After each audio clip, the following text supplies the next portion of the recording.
Ganzakwethu, it is Durban Network. Point Road, that's called. Uyihlanganisile kuMangobese Zuma, uJacinta. Namhlanje into ade lokuyikhuluma over via social media. Bona wonke ama platforms. Igcine seyenzakele namhlanje. Mhlawumbe awusithatha usibeke ngosuku la namhlanje nama proceedings akhe. I think usuku la namhlanje libe usuku la namhlanje.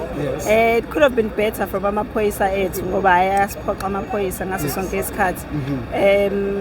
Angineme nje neze na ngamaphoyisa, angineme and I don't know ukuthi singenza kanjani ukuthi kube khona i-situation la i-SAPS itself iyazicleana yona ikhiphe lamaphoyisa abolile usala amaphoyisa right because nanamhlanje siwabonile ahluleka ngisho nokufihla you know ukuthi abavikelile labantu you know ahluleka ngisho nokuyibamba and akukho right asikwazi ukufezweni ufile ngazi ukuthi wena o wrong for ukuzama ukulungisa into e-wrong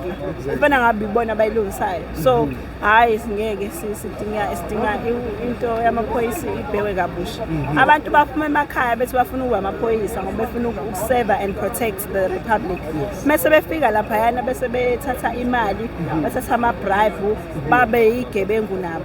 yabo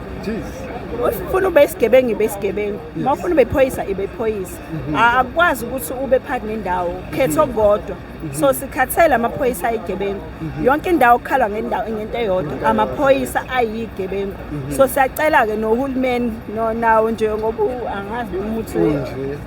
unjena nje awukuyithatha serious lento amaphoyisa ngoba ngeke size sikwazi ukulungisa lesimo amaphoyisa angalungile. We are even told ukuthi izolo la there was a shootout between the drugs cartel and somebody died. Kusho ukuthini lokho ngo Point Road? Sizwile kuthiwa iNigerian lidutshuliwe la lashona kubangazona lezi zinto zama drugs. Sihlale sikusho lokho ukuthi yabo la babona kahle ukuthi semakubo la yabo abantu abangafanele babe la ethini ingakho nama South Africans ase retreat aseyasaba asengena kwishell ngoba asaba khona ukuthi aphumele obala ukuthi lalela indawo yethu la bese sizobakhumbuza namhlanje ukuthi la South Africa akhona eNigeria akhona eLagos befuna ukudayisa ama drugs why bekhetha ukudayisa la eSouth Africa wena ukubabone labantu baseNigeria bedla ama drugs abawadli kunalokho bayadayisa so obani fanele bamoshakala ama drugs lamaphara ehlale kuthiwa amaphara agcwele eSouth Africa enziwe ibona labantu kodwa wonke umuntu uqhubeza lento normal ayikho normal lempilo esiphila la ayikho isho ukuthini indelelo yabo nokukhululeka kakhulu kwabo ukuthi imarch peaceful akhona amaphoyisa within their presence bakwazi ukujikijela u5 liter wa grease ngcolisa ulimaza abantu shokhona ukuthi abahlonipha amaphoyisa if bebahlonipha amaphoyisa ngabe namanje bakwazi ukwahlonipha ngoba bewabona ayigebengu zale amazweni abasaba amaphoyisa la eSouth Africa baze basho ugcwala umlomo ukuthi asibasabi wena ke njengephoyisa kuthini ipride yakho